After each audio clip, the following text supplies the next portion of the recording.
Raha ny tena marina hatramin'ny mbola kelikely dia efa mivavaka foana niaraka tamin'ny fianakaviako. Fa izany hoe satria mbola kely dia mbola tsy dia tena azoko tsara le antony hoe fa maninona mandeha mivavaka, fa maninona ny zava-dehibe Andriamanitra sy ohatr'izany. Fa nandeha fotsiny niaraka tamin'ny ray aman-dreny. Avy eo amin'izay nisy fotoana tokony nanapa-kevitra hoe andeha hanao misiona, andeha hanao asa soa izany mandritra roa taona, mampianatra ny filazantsara sy mampianatra baiboly sy ohatr'izany. Tamin'ny voalohany satria noho ny fiangonana misy anahy izany no mandeha mampianatra dia tokony ohatran'ny hoe tao an-tsaiko izany tokony mahafantatra zavatra be dia be momba ny fiangonana. Tokony mahay be ianao hoe zao. Fa raha tena marina tena raha fahaizako angamba tamin'izany fotoana izany kely be ohatran'ny zazakely angamba tena fahaizako.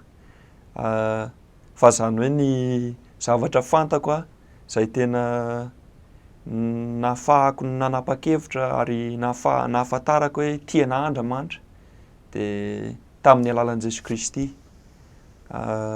Ny fahalalako izany tsy be dia be fa nahalala zaho hoe tia anahy Jesoa Kristy. Fantako hoe zanak'Andriamanitra izy, fantako hoe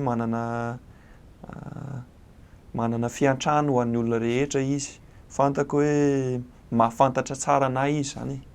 Dia iny fahalalako kely iny no nanosika anahy andeha hanao misiona fa tsy fahaizako akory.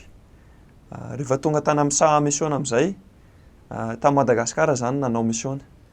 Rehefa tonga tany no tokony nanomboka nampianatra ny baiboly sy ny bokin'ny Mormona sy ny soratra masina sy ohatr'izany. Dia tany izany vao tena nanomboka nianatra be dia be. Dia tamin'ny alalan'ny nampianarako ny olon-kafa no nahafantarako hoe marina ilay izy. Namaky an'ilay boky Mormona, namaky amin'ny baiboly izaho dia tsy namaky fotsiny fa avy eo nampianatra. Ohatran'ny hoe nampiariko izany ilay zavatra nianarako dia iny no tena nahafahako nahafantatra hoe tena marina ilay zavatra ary iny no ataoko hoe fiovam-poko izany tao amin'ny fotoana nanaovako misiona ta Madagasikara.